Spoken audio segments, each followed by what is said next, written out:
Good evening. हम लोग कर रहे हैं cell the unit of life. Last video में हमने एंडोप्लाज्मिक रेटिकुलम तक सारा कंप्लीट कर लिया था। जिसने भी वीडियो नहीं देखा है उसका लिंक डिस्क्रिप्शन में है, आप वहाँ से दोनों वीडियोस देख सकते हैं। आज हमें स्टार्ट करना है गोल्जी अपैरेटस और गोल्जी बॉडी। गोल्जी अपैरेटस क्या होता है? ये होता है densely stained reticular structure near nucleus. Nucleus के पास रेटिकुलर स्ट्रक्चर होता है जिसमें बहुत सारी सब यूनिट्स लगी होती हैं। सब यूनिट्स जैसे कि सिस्टरने, जिनको कहते हैं सिस्टरने, जो कि पैरेलली अरेंज्ड होती हैं। ये होती हैं सिस्टरने, और ये देखो ये ऐसे पैरेलली अरेंज्ड है। अब ये गोल्जी अपैरेटस नाम किसने दिया था? ये दिया था कैमिलो गोल्जी ने। इनका अपना खुद का नाम था जिसके नाम पे इन्होंने ये इस बॉडी का नाम रखा है 1898 में। अब इसमें they consist of many flat disc shaped sac of cisternae, जिनका डायमीटर दे रखा है 0.5 to 1।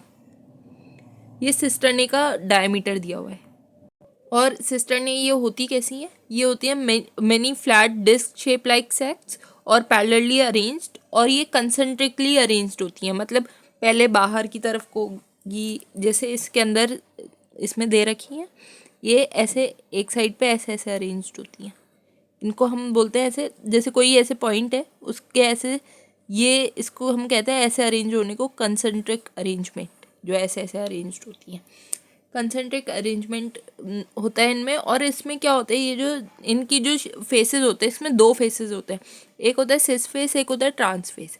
सिस फेस जो होता है वो न्यूक्लियस की साइड होता है, जो कि कॉन्वेक्स होता है और फॉर्मिंग फेस होता है।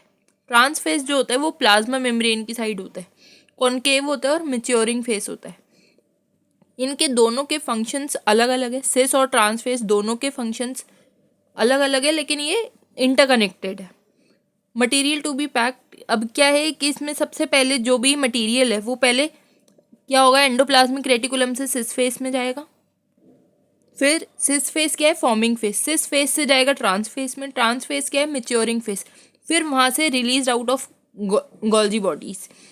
अब इसको क्या कहते हैं, दैट सिर्फ इस रीज़न की वजह से इसको हम बोलते हैं Golgi body is in close associate with endoplasmic reticulum, क्योंकि जो भी मटेरियल पैकेजिंग है, जो भी आ रहा है, वो एंडोप्लाज्मिक रेटिकुलम से सिस फेस में आएगा। सिस फेस फॉर्मिंग फेस है, फिर वहाँ से जाएगा ट्रांस फेस में। ट्रांस फेस मैच्योरिंग फेस है, फिर वहाँ से गोल्जी बॉडीज़ के थ्रू रिलीज आउट होगा। इस वजह से इसको कहते हैं कि Golgi bodies are in associate with the close relationship with endoplasmic reticulum. अब इनके फंक्शंस क्या होते हैं? इनके फंक्शन होते हैं PMT. PMT means packaging, modification of protein and lipid and transport. अब ये जैसा है एनसीईआरटी में लिखा हुआ है, Camillo Golgi 1898 densely stained reticular structure near the nucleus. वो कैसा होता है? और इसमें जो सिस्टरनेस होते हैं ये कैसी होती है? They consist many flat disc shape sac like, और सिस्टरने ऑफ 0.5 to 1 डायमीटर की होंगी। These are stock parallelly arranged. Varied number of cisternae are present in Golgi complex. इनमें मतलब नंबर अलग अलग हो सकते हैं। और concentric arrangement near the nucleus, इसमें क्या है, with the district convex cis और फॉर्मिंग फेस। सिस को हम बोलते हैं फॉर्मिंग फेस, और कॉनकेव ट्रांस जो है उसको हम बोलेंगे maturing face. Cis and trans face organelles are entirely different and interconnected. ये बिल्कुल अलग होंगे और इंटरकनेक्टेड होंगे। The Golgi apparatus principally perform the function of packaging material delivered to the entire intercellular target और outside to the cell। इनका मैंने अभी फंक्शन बताया पीएमटी, मतलब पैकेजिंग भी इनका फंक्शन है। पैकेजिंग के बाद modification of protein and lipid और ट्रांसपोर्ट चाहे इंटरसेलुलर टारगेट्स हो या फिर आउटसाइड बाहर के सेल्स पे भेजने हो। उसके अलावा क्या होता है, इसके बाद आता है इसमें जो मटेरियल जो पैक्ड होगा वो वेसिकल्स की फॉर्म में पैक्ड होता है। एंडोप्लाज्मिक रेटिकुलम से सिस फेस में जाएगा, वहाँ से जाएगा मैच्योरिंग फेस मतलब ट्रांस फेस में, और फिर वहाँ गोल्जी अपैरेटस के थ्रू रिलीज आउट हो जाते हैं। इसलिए इसको कहते हैं Golgi apparatus remain close association with the endoplasmic reticulum. A number of protein synthesized by ribosomes on endoplasmic reticulum are modified in the form of modified in the cisternae and Golgi apparatus before they release out from the trans phase। Release out होने से पहले इनमें modification होगी, modification of इनका एक function modification of proteins and lipids भी होता है, ये भी हमने देखा। Golgi apparatus is the important site for the formation of glycoprotein and glycolipids. ये एक जो गोल्गी अपैरेटस होता है इसका ये कि यहाँ पे और क्या क्या चीज़ें बनेंगी, ये important site for the formation of glycoprotein and glycolipids, ये जैसा कि लास्ट लाइन में लिखा हुआ है। अब इसके बाद आते हैं लाइसोसोम्स। लाइसोसोम्स क्या होते हैं? लाइसोसोम से पहले अगर कोई भी डाउट हो तो आप वो कमेंट में पूछ सकते हो। लाइसोसोम्स होता है membrane bold vesicular structure formed by the process of packaging in Golgi apparatus. Lysosomes का मेनली फंक्शन जो होता है वो होता है डाइजेशन। ये लाइसोसोम्स क्या होते हैं, ये ऐसे ही इनएक्टिव फॉर्म्स में पड़े रहते हैं। ये हमेशा एक्टिव रहेंगे तो क्या होगा, ये सुसाइड बैग की तरह काम करेंगे। ये इनएक्टिव फॉर्म में पड़े रहते हैं ज़्यादातर। अब जैसे ही इनके पास कोई भी मटेरियल जाएगा उसको ये डाइजेशन में हेल्प करते हैं। तो ये ऐसा इसमें लिखा भी हुआ है, membrane bond vesicular structure formed by the process of packaging in Golgi apparatus. ये गोल्गी अपैरेटस की पैकेजिंग के बाद जो इनके पास मटेरियल आते हैं जो कि इन्हें डाइजेस्ट करना होता है, उस टाइम पे ये एक्टिवेट होते हैं। ये इनमें क्या क्या होता है, very rich in almost all 3 type of hydrolase enzymes. इनमें बहुत हाइड्रोलेज एंजाइम्स कौन कौन से होते हैं, लाइपेज होते हैं, प्रोटीएज होते हैं और कार्बोहाइड्रेट्स होते हैं।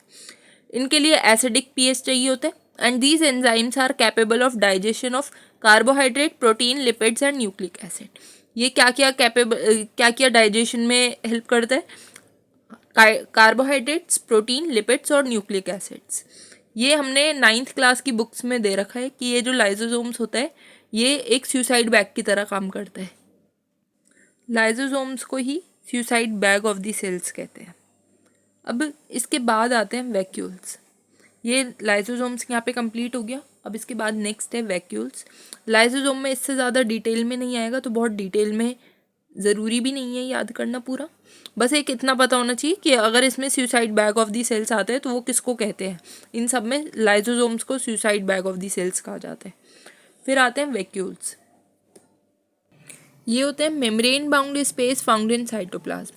जो मेम्ब्रेन बाउंड स्पेस होता है उसको कहते हैं जो साइटोप्लाज्म में होता है उसको कहते हैं वैक्यूल्स। अब ये कैसे होता है, it contain water, sap, excretory product and other material not useful for cells. इसमें बहुत सारे ऐसे मटेरियल्स भी होते हैं जो कि सेल के किसी काम के नहीं है। Vacuoles is bound by a single membrane called tonoplast. अब ये सिंगल मेम्ब्रेन के बने होते हैं, उस सिंगल मेम्ब्रेन को कहते हैं टोनोप्लास्ट, और जो कि ये 90% ऑफ द वॉल्यूम ले लेते हैं सेल की। अब इन प्लांट्स में क्या होता है, tonoplast facilitate the transport of number of ions and other material against concentration gradient into the vacuoles. Hence, their concentration is slightly higher in vacuoles than in cytoplasm. Tonoplast में क्या होता है, इसमें ion pumps लगे होते हैं। ये ion pumps इनको वैक्यूल्स को हेल्प करते हैं। ये कंसंट्रेशन ग्रेडियंट के थ्रू उल्टा काम करते हैं। क्या करते हैं कि ये जो बाहर का साइटोप्लाज्म का जो वॉल्यूम होता है उसको वैक्यूल में जाना शुरू हो जाते हैं। वो नॉर्मली क्या होता है कि हायर टू लोअर जाएगा, इसमें ऐसा नहीं होता, इसमें उल्टा होता है। क्यों? क्योंकि इसमें जो ये आयन पंप्स लगे होते हैं इसकी वजह से, इसलिए इसको कहते हैं that's why concentration of ion is higher in vacuole than in cytoplasm. In amoeba contractile vacuole is important for osmoregulation and excretion. Contractile vacuoles इसके लिए इंपॉर्टेंट होता है। And in many cells as a protist food vacuoles are formed in engulfing food material. Food vacuoles का क्या होता है कि ये फूड मटेरियल को इनगल्फ करते हैं। ये जो होते हैं ये 4 टाइप के वैक्यूल्स होते हैं। एनसीईआरटी में अलग अलग लाइनों में लिखा हुआ है, बीच में मिक्स होकर लिखा है सारा, अलग अलग से टेबल बनाकर नहीं लिखा। लेकिन गैस वैक्यूल्स जो होते हैं वो सिर्फ और सिर्फ प्रोकार्योट्स में होंगे, एयर फिल्ड होते हैं। वो क्या करते हैं, बायो एनसी का काम करते हैं। और ये फॉल्स वैक्यूल्स होते हैं, इनको ट्रू वैक्यूल्स नहीं कहते। बाकी जितने भी होते हैं सारे ट्रू वैक्यूल्स होते हैं। फूड वैक्यूल्स जो होते हैं वो कैसे बनते हैं, इनगल्फिंग फूड मटेरियल्स को इनगल्फ करके बनते हैं वो। इसमें क्या क्या आते हैं, प्रोटेस्ट आते हैं, प्रोटेस्ट लाइक अमीबा। उसके बाद आता है कॉन्ट्रेक्टाइल वैक्यूल। वो क्या करते हैं, help in excretion and osmoregulation. इनमें आते हैं जैसे एमीबा, पैरामोशियम, ये सारे के सारे इसके एग्जाम्पल्स होते हैं। फिर आते हैं सेफ वैक्यूल। ये क्या होंगे, membrane bond space in cytoplasm. जो इनका जो स्पेस होता है, मेम्ब्रेन बॉन्ड जो होता है, उनको क्या कहते हैं, टोनोप्लास्ट। ये सेलेक्टिव परमिएबल होता है। इसके अंदर क्या क्या आते हैं, वाटर सैप और excretory product, other material not useful for cells. ये सारे के सारे इसके एग्जाम्पल्स होते हैं सेफ वैक्यूल्स के। अब इनका वैक्यूल्स का खुद का काम क्या होता है, ये क्या करते हैं, एक तो ये कलर में हेल्प करते हैं, इनमें कलर देते हैं इनको। जो ये वैक्यूल्स होते हैं ये अगर कलर होगा तो क्या होगा, बहुत जल्दी पॉलिनेशन में हेल्प हो जाती है। और provide turgidity to the cells. Turgidity मतलब सेल ग्रोथ में और एलोंगेशन में हेल्प करता है। In plant cell occupy 90% of the volume of cells. और बाकी हमने देख ही लिया कि इनमें टोनोप्लास्ट जो होता है, इनके अंदर आयन पंप्स लगे होते हैं, और जो पंप्स होते हैं ये कंसंट्रेशन ग्रेडियंट के अगेंस्ट काम करते हैं, जिसकी वजह से वैक्यूल्स में कंसंट्रेशन ज़्यादा होता है कंपेयर टू साइटोप्लाज्म। ये यहाँ पे हो गया वैक्यूल्स कंप्लीट। इसके बाद है माइटोकॉन्ड्रिया। माइटोकॉन्ड्रिया जो है ये एक स्टेन के अंदर ही हम माइक्रोस्कोप में देख सकते हैं इसको, हम ऐसे नॉर्मली नहीं देख सकते। The number of mitochondria is variable depend on psychological activity of cells. और इसके जो नंबर ऑफ माइटोकॉन्ड्रियंस है ये वेरिएबल होते हैं, मतलब अलग अलग होते हैं, और ये डिपेंड करेंगे साइकोलॉजिकल एक्टिविटीज़ पे। और इनकी जो शेप और साइज़ होते हैं वो अलग होते हैं, डिग्री ऑफ वेरिएबिलिटी होती है। और इनकी जो शेप्स होती है वो सॉसेज और शेप्ड और सिलेंड्रिकल होती है, जो कि 0.2 to 1 म्यूमीटर की होगी। और जो एवरेज होती है, ऑन एन एवरेज जो हम लेके चलते हैं, वो 0.5 म्यूमीटर की मानी जाती है। और जो इनकी लेंथ होती है वो 1 to 0.4 म्यूमीटर की होती है। अब ये जो माइटोकॉन्ड्रियंस हैं ये होते कैसे हैं, माइटोकॉन्ड्रियन सिंगुलर फॉर्म है और माइटोकॉन्ड्रिया मल्टी सेलुलर, वो प्लूरल फॉर्म है। सिंगुलर माइटोकॉन्ड्रियंस है। अब ये जो एक माइटोकॉन्ड्रियंस होता है ये होता कैसे दिखने में, ये डबल मेम्ब्रेन बॉन्ड स्ट्रक्चर होता है। इसमें इनर कंपार्टमेंट जो होता है वो डेंसली होमोजीनियस स्ट्रक्चर का बना होता है, जिसको हम मैट्रिक्स कहते हैं। होमोजीनियस सब्सटेंस से फिल्ड होता है, जिसको हम मैट्रिक्स कहते हैं। और जो आउटर होता है उसमें कंटिन्यूस लिमिटिंग बाउंड्रीज होती हैं ऑर्गेनल्स की। जो इनर मेम्ब्रेन होती है, inner membrane form a number of foldings called cristae. जो इनमें बहुत सारी फोल्डिंग्स होती हैं अलग अलग बनी हुई, जैसे ये फिगर में दिखाई हुई है हमको। ये जो बहुत सारी नंबर ऑफ ये फोल्डिंग्स है ये वाली, इनको हम बोलते हैं क्रिस्टा और क्रिस्टे।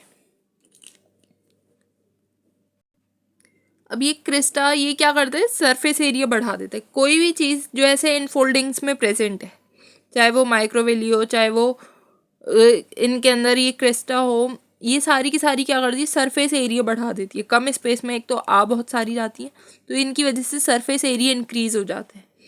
और इसमें क्या होते हैं कि जो 2 मेम्ब्रेन्स हैं have their own specific enzymes associate with the mitochondrial function. इनके 2 अपने स्पेसिफिक एंजाइम्स होते हैं। Mitochondria are the site of aerobic respiration. इनमें क्या होगा, एरोबिक रेस्पिरेशन होगा। And they produce cellular energy in the form of ATP. और ये क्या करते हैं, सेलुलर एनर्जी को they produce cellular energy in the form of ATP की फॉर्म में एनर्जी रिलीज करेंगे। इस वजह से इनको क्या बोलते हैं, power house of the cell. Power house of the cells mitochondria होते हैं। सुसाइडल बैग लाइसोसोम्स होते हैं। The matrix also processes single circular DNA, a few RNA, ribosomes 70S and components requirement for the synthesis of protein।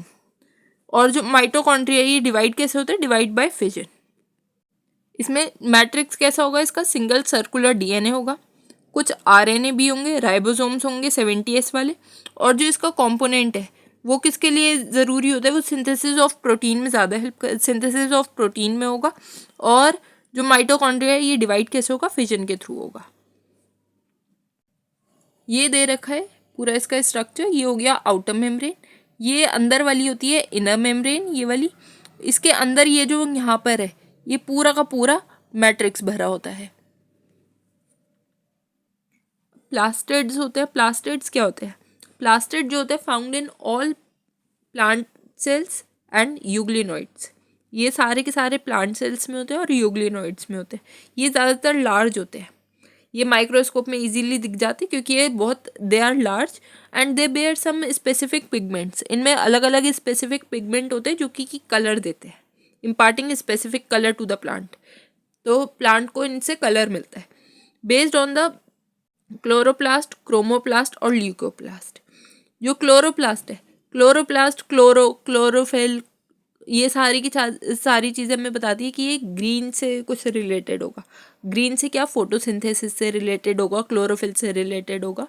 तो chloroplast contain chlorophyll and carotenoid pigments जो कि trapping light energy essential for photosynthesis. जैसे अभी मैंने बताया कि ये जो क्लोरोप्लास्ट है, ये क्लोरो जो भी जहाँ भी वर्ड आता है ये क्लोरोफिल, फोटोसिंथेसिस इनसे रिलेटेड होता है हमेशा। क्लोरोप्लास्ट जो है उसमें क्या क्या होगा? क्लोरोफिल और कैरोटीनॉइड पिगमेंट्स होंगे जो कि लाइट एनर्जी को ट्रैप करते हैं, जो कि फोटोसिंथेसिस के लिए ज़रूरी है। फिर आते हैं क्रोमोप्लास्ट। क्रोमोप्लास्ट क्या होता है? फैट सोल्यूबल कैरोटीनॉइड पिगमेंट्स होते हैं जिनमें आते हैं कैरोटीन, ज़ेंथोफिल्स और भी प्रेजेंट होते हैं एंड अदर आर प्रेजेंट। ये क्या करते हैं? येलो, ऑरेंज, रेड कलर देते हैं। ये सारे के सारे क्या करेंगे? क्रोमोप्लास्ट में क्या है? फैट सोल्यूबल कैरोटीनॉइड पिगमेंट्स हैं जो कि कैरोटीन और ज़ेंथोफिल्स इनके बने हैं जो कि प्लांट को येलो, ऑरेंज, रेड कलर देंगे। फिर आते हैं लास्ट ल्यूकोप्लास्ट। ल्यूकोप्लास्ट क्या होगा? कलरलेस प्लास्टिड्स होता है जो कि बहुत सारा फूड मटेरियल स्टोर करता है। जैसे एमाइलोप्लास्ट, ये क्या करते हैं? स्टोर कार्बोहाइड्रेट, स्टार्च, जैसे कि पोटैटो। ठीक है, सबसे पहले देखा हमने कि क्या क्या है? Chloroplast, chromoplast, leucoplast. क्लोरोप्लास्ट क्या है? Chloro means chlorophyll. क्लोरोफिल क्या करता है? ज़्यादातर फोटोसिंथेसिस में हेल्प करता है। इसमें क्या क्या 2 पिगमेंट्स होंगे? क्लोरोफिल और कैरोटीनॉइड। फिर क्रोमोप्लास्ट क्या हो गया? क्रोमोप्लास्ट जो होता है वो फैट सोल्यूबल कैरोटीनॉइड पिगमेंट्स होते हैं। वो क्या क्या उनमें क्या क्या होगा? कैरोटीन होगा, ज़ेंथोफिल्स होंगे जो कि येलो, ऑरेंज, रेड कलर देंगे। उसके बाद आता है ल्यूकोप्लास्ट। ल्यूकोप्लास्ट कलरलेस होता है। ल्यूकोप्लास्ट कलरलेस होगा, इस अलग अलग शेप साइज होते हैं और ये फूड मटेरियल को स्टोर करते हैं, फूड स्टोर न्यूट्रिएंट्स। जैसे एमाइलोप्लास्ट, ये क्या करेगा? एमाइलोप्लास्ट का काम है कार्बोहाइड्रेट को स्टोर करना जो कि स्टार्च, जैसे कि पोटैटो। फिर आते हैं elaioplast, store oil and fat. And aleuroplast, ये प्रोटीन स्टोर करेगा। फिर उसके बाद आता है majority of chloroplast are green plant found in mesophyll cells and leaves. उसके बाद आते हैं इनकी शेप कैसी होगी? लेंस शेप्ड होंगे, ओवल होंगे, स्फेरिकल होंगे, डिस्कॉइड होंगे और रिबन लाइक भी हो सकते हैं। इनकी लेंथ होती है 5 to 10 म्यूमीटर की और इनकी विड्थ होती है 2 to 4 म्यूमीटर की। Their number varies from 1% of chlamydomonas और ग्रीन एल्गीज में 20 to 40% पर सेल इन मेसोफिल्स।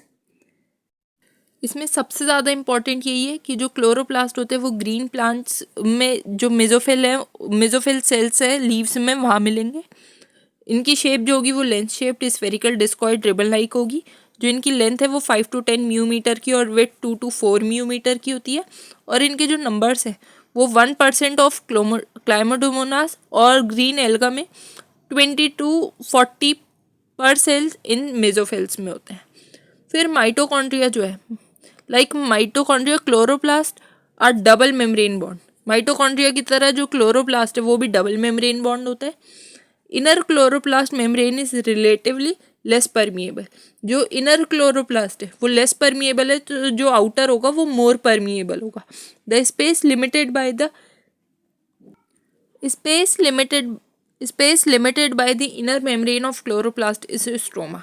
जो अंदर का जो स्पेस होता है उसको हम बोलते हैं स्ट्रोमा। जो number of organised flattened membranous sacs होते हैं उनको बोलते हैं हम थैलेकॉइड्स, जैसे कॉइन की शेप में रखे होते हैं। Are present in stroma arrange in stock like a pile of coins. जैसे बहुत सारे सिक्के रखे होते हैं ऐसे रखे होते हैं ये, इनको हम बोलते हैं थैलेकॉइड्स। थैलेकॉइड एक को बोलेंगे, ये जो पूरा पाइल ऑफ कॉइन बनेगा इसको ग्रेना बोलेंगे।